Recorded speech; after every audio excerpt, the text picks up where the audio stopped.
Shalom jemaat Tuhan, selamat mengikuti ibadah peringatan kematian Tuhan Yesus Kristus pada Jumat 10 April 2020 secara online. Bagi saudara yang tergerak untuk memberikan persembahan, persembahan dapat ditransfer melalui rekening BCA GPDI Petra yaitu 877 005 2204. Terima kasih, Tuhan memberkati. Shalom Bapak Ibu dan Saudara yang dikasihi Tuhan dimanapun berada. Kita bersyukur kalau hari ini kita masih diberi kesempatan untuk beribadah kepada Tuhan. Marilah kita senantiasa mengingat akan kasih dan pengorbanan Yesus bagi kita.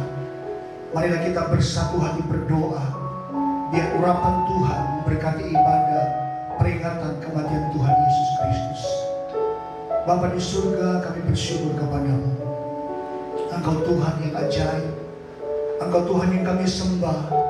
Engkau mau mati menebus kami dan memberikan kami pengharapan. Dan kami percaya kepercayaan kami kepada Tuhan tidak akan pernah sia-sia.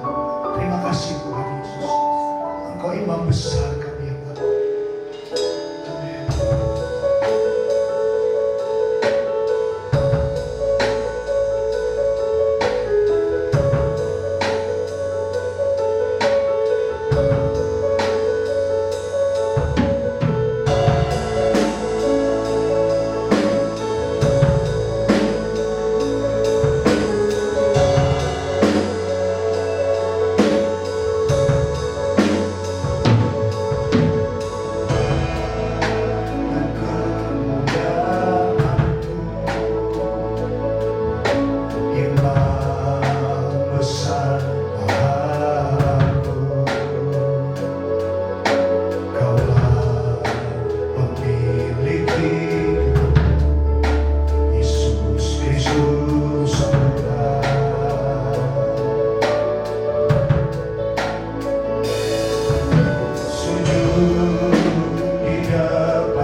yang ajaib dalam hidup kami.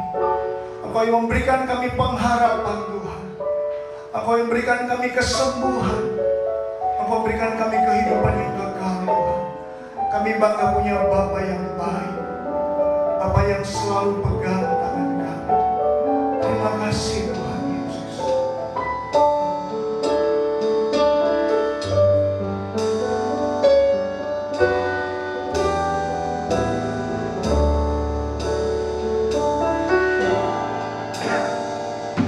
Bapa pegang tanganku,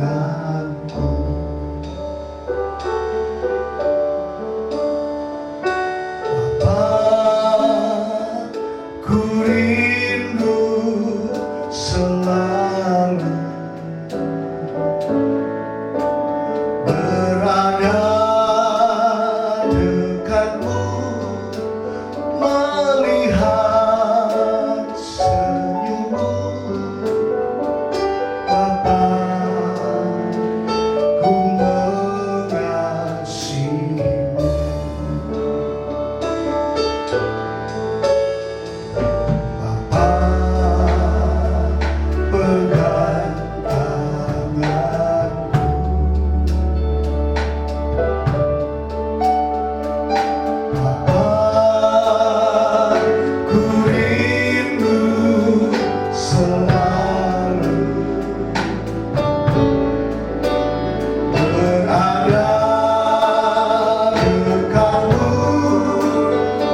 Mari kita berdoa.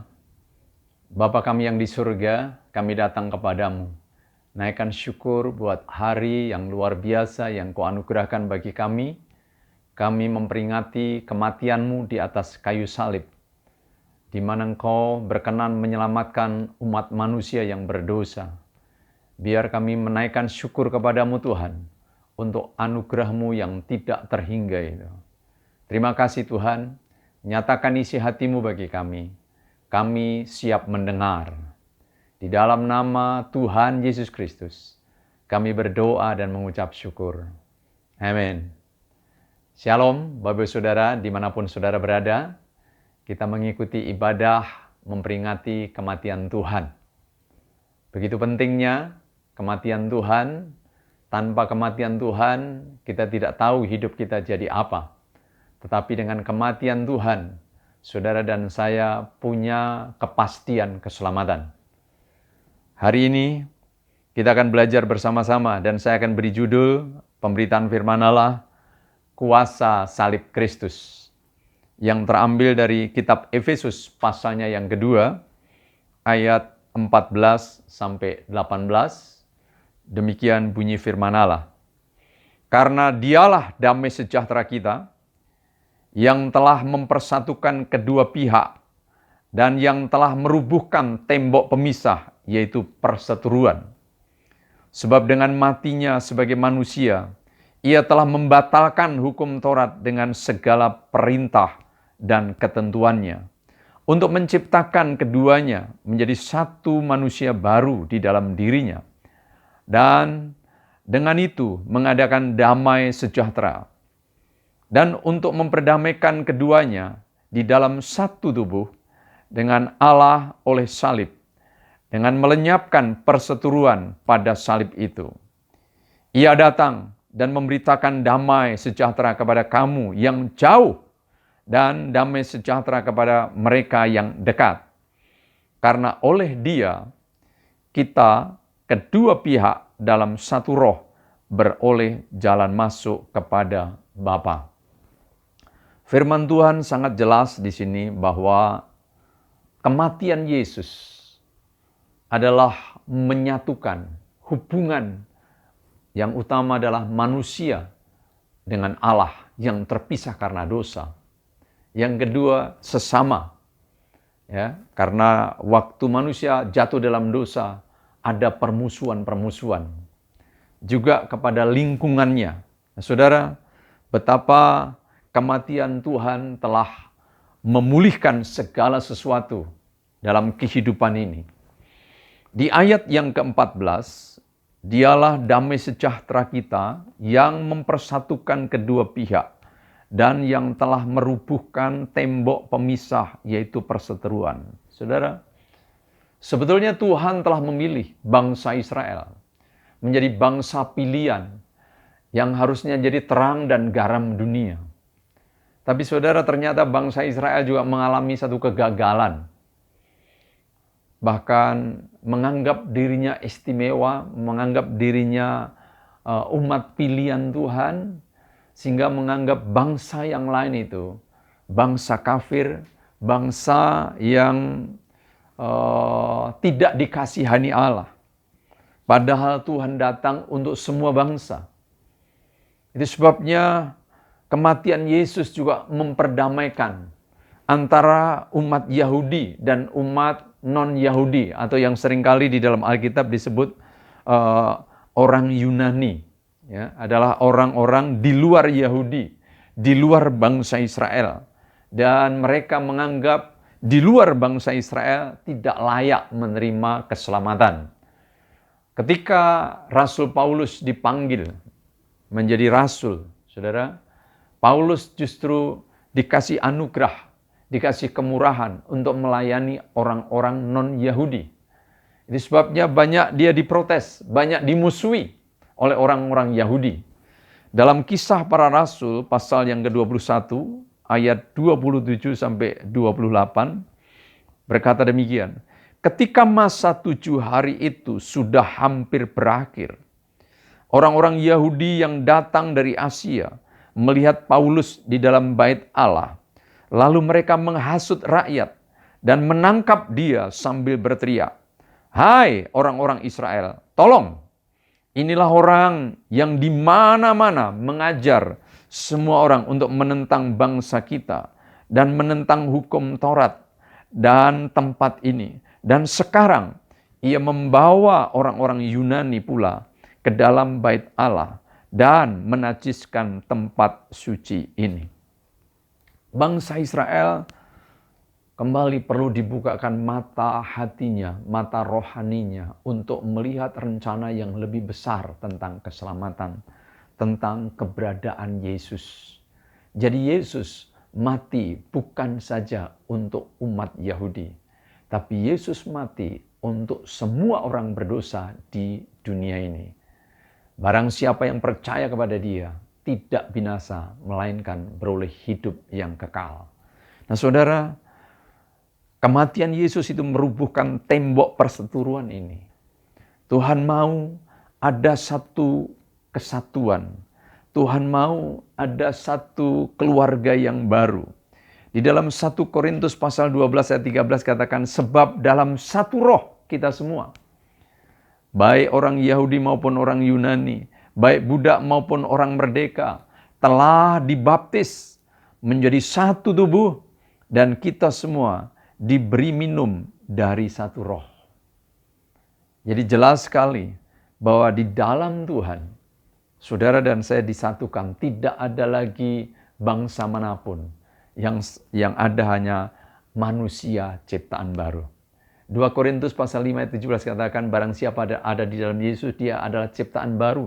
Yang lama sudah berlalu, sesungguhnya yang baru sudah datang. Sehingga siapapun saudara dan saya yang percaya kepada Yesus Kristus adalah Tuhan, saudara dan saya menjadi ciptaan baru, menjadi warga kerajaan surga, dan kita punya saudara-saudara di seluruh dunia ini, satu keluarga, yaitu keluarga ilahi di dalam kerajaan surga. Saudara dan saya mempunyai warga, yaitu warga kerajaan surga. Jadi kita perlu bersyukur kematian Tuhan telah menyelesaikan perseteruan ini. Yang kedua, di ayat yang ke-15 dikatakan, dengan matinya sebagai manusia, ia telah membatalkan hukum Taurat dengan segala perintah dan ketentuannya, untuk menciptakan keduanya menjadi satu manusia baru di dalam dirinya, dan dengan itu mengadakan damai sejahtera. Kembali, ya, di ayat 15 ini ditekankan bahwa kematian Yesus membatalkan hukum Taurat. Apa artinya? Apa Taurat harus dibatalkan? Ayat yang lain dikatakan semua harus digenapi. Siapa yang mengenapi? Yang mengenapi adalah Yesus Kristus Tuhan. Sebab tidak ada satu manusia yang sanggup menggenapi secara sempurna. Andai kata ya 10 hukum Taurat itu orang bisa melakukan 9, yang satu gagal, maka dianggap gagal semua. Nah saudara, di dalam Yesus, Yesus yang melakukan hukum Taurat itu, Yesus yang menggenapi hukum Taurat itu, kita ada di dalamnya, kita disatukan, menyatu dengan Yesus, maka saudara dan saya dianggap telah menyatukan, telah melakukan apa yang dituntut Taurat, karena kita tidak lagi hidup menurut daging, tetapi menurut Roh Kudus. Di dalam Roma pasal yang ke-8, ayat yang ke-3 sampai yang ke-4 berkata demikian, sebab apa yang tidak mungkin dilakukan hukum Taurat karena tak berdaya oleh daging, telah dilakukan Allah dengan jalan mengutus anaknya sendiri dalam daging, yang serupa dengan daging, yang dikuasai dosa karena dosa. Ia telah menjatuhkan hukuman atas dosa di dalam daging, supaya tuntutan hukum Taurat digenapi di dalam kita, yang tidak hidup menurut daging, tetapi menurut roh. Allah itu kasih, mengasihi semua orang, tapi Allah itu juga adil. dosa harus dihukum. Itu sebabnya saudara, seluruh pelanggaran manusia dikumpulkan jadi satu, ditebus di atas kayu salib oleh Yesus Kristus Tuhan. Jadi keadilan Allah harus ada yang dihukum karena dosa. Itu sebabnya Yesus harus mati di atas kayu salib. Supaya apa? Kita yang percaya tidak binasa, melainkan beroleh hidup yang kekal. Bahkan kitab Kolose pasal 2:14 katakan begini, dengan menghapuskan surat hutang yang oleh ketentuan-ketentuan hukum mendakwa dan mengancam kita, dan itu ditiadakannya dengan memakukannya pada kayu salib. Jadi Yesus di atas kayu salib telah menyelesaikan semua hutang dosa, semua sakit penyakit, semua penderitaan, semua kutuk, semua hal yang buruk telah ditanggung oleh Yesus di atas kayu salib. Saudara dan saya menerima anugerah, menerima berkat, menerima kemurahan, menerima pengampunan dosa, menerima segala yang baik.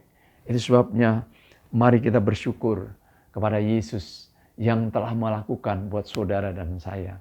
Tidak ada satu pribadi seperti Dia yang begitu mengasihi saudara dan saya.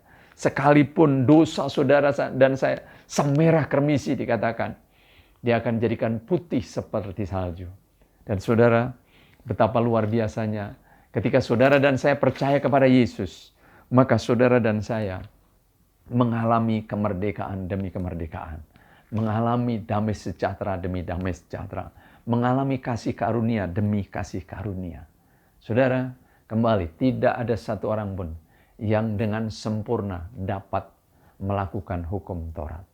Hanya Yesus, manusia Allah yang telah menjelma menjadi manusia, yang sanggup melakukan itu. Dan puncak dari segala penebusan itu, yaitu di atas kayu salib. Saudara, kalau saudara dan saya masih hidup dengan cara di perjanjian lama, maka saudara dan saya terus harus mempersembahkan korban-korban. Ada korban harian yang dipersembahkan pada pagi, pada sore, ada korban mingguan, ada korban bulanan, ada korban tahunan. Dan korban itu harus sempurna dan tidak bercela.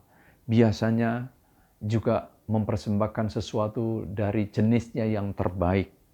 Bahkan saudara, harus ada korban bakaran, korban penghapus dosa, korban penebus salah, korban keselamatan, macam-macam korban. Jadi begitu repotnya, saudara. Tetapi Tuhan datang untuk menggenapi itu semua. Menggantikan itu. Posisi saudara dan saya yang harus melakukan digantikan posisi Yesus. Dan dikatakan di dalam Ibrani pasalnya yang ke-7 ayat 27. Yesus tidak seperti para imam besar yang lain. Mereka harus mempersembahkan korban setiap hari. Pertama bagi dosa mereka sendiri, kemudian bagi dosa-dosa umat. Namun, Yesus tidak perlu melakukannya. Ia hanya mempersembahkan korban sekali untuk selama-lamanya, yaitu dirinya sendiri. Jadi luar biasa sekali. Seharusnya saudara dan saya setiap ada masalah, setiap ada dosa, bahkan tiap hari, tiap saat saudara dan saya harus mempersembahkan sesuatu. Dan itu telah dilakukan oleh Yesus di atas kayu salib. Saudara, betapa luar biasanya. Tuhan yang saudara dan saya sembah adalah Tuhan yang telah menggenapi semuanya. Supaya saudara dan saya berkenan.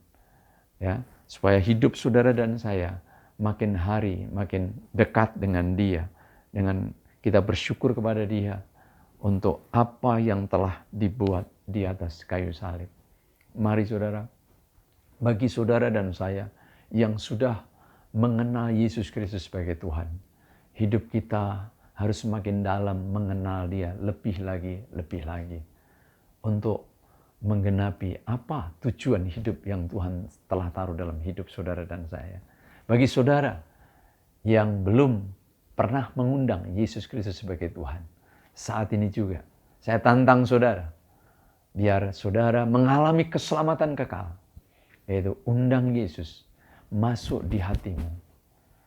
Ya, percaya dalam hati, mengaku dengan mulut bahwa Yesus Kristus adalah Tuhan, saudara akan diselamatkan. Siapapun saudara dan saya, cepat atau lambat akan menghadap kepada Sang Pencipta. Nah, saudara, dengan saudara dan saya mengakui Yesus Kristus sebagai Tuhan dan Juru Selamat, maka ada jaminan bahwa saudara dan saya diselamatkan. Keselamatan itu pasti, bukan mudah-mudahan. Mari, buka hatimu, mengundang Yesus masuk dalam hatimu. Dan saudara, hal berikutnya saudara, dikatakan salib Yesus itu mendamaikan hubungan manusia dengan Allah. Jadi hubungan kita dibaharui. Hubungan saudara dan saya yang tadinya terhenti karena dosa, saudara dan saya bisa berhubungan dengan baik. Kolose pasal 1 ayat 20 katakan begini, dan oleh Dialah ia memperdamaikan segala sesuatu dengan dirinya, baik yang ada di bumi maupun yang ada di surga, sesudah ia mengadakan pendamaian oleh darah salib Kristus. Jadi kematian Tuhan di atas kayu salib telah memperdamaikan, membuat apa? Saudara dan saya punya hubungan setiap saat. Saudara dan saya bisa komunikasi dengan Tuhan. Kepada Tuhan yang kudus, Tuhan yang mempunyai alam semesta ini. Bayangkan siapa saudara dan saya. Dari debu tanah, tapi bisa menghampiri tahta kasih karunia Tuhan. Karena apa? Karena salib Yesus yang telah memperdamaikan. Dikatakan di Roma pasal 5 ayat yang ke-10. Sebab jikalau kita ketika masih seteru diperdamaikan dengan Allah oleh kematian anaknya, lebih-lebih kita yang sekarang telah diperdamaikan pasti akan diselamatkan oleh hidupnya.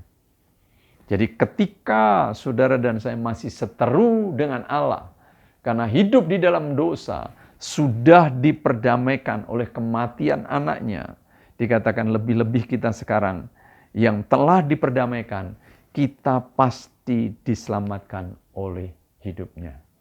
Keselamatan itu pasti di dalam Yesus. Jadi saya yakinkan, mari buka hatimu untuk menerima Yesus Kristus sebagai Tuhan dan Juru Selamat.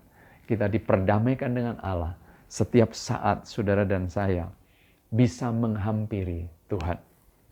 Efesus pasal 3 ayat 6 katakan bahwa orang-orang bukan Yahudi, saudara dan saya yang bukan orang Yahudi, karena berita Injil turut menjadi ahli-ahli waris dan anggota-anggota tubuh dan peserta dalam janji yang diberikan dalam Kristus Yesus.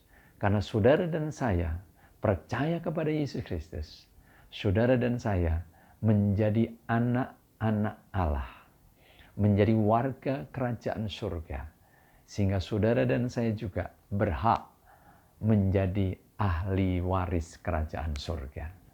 Ada banyak berkat yang Tuhan sediakan buat saudara dan saya. Bayangkan, saudara dan saya mendapatkan tiket masuk menjadi warga kerajaan surga. Ya, satu kerajaan yang paling terhormat di alam semesta ini. Tidak ada kerajaan yang lebih hebat daripada kerajaan surga.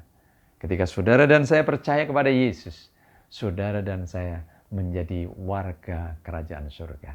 Saudara dan saya berhak menerima ahli waris atau menjadi ahli waris, anggota tubuh yang adalah tubuh Yesus, yaitu jemaat Tuhan dimanapun di seluruh dunia ini. Saudara, kita menjadi satu keluarga besar di dalam Dia. Dan saudara dan saya berhak menikmati segala anugerah dan kemurahan. Yang terakhir saudara, kematian Yesus membuat saudara dan saya memperoleh jalan masuk kepada Bapa.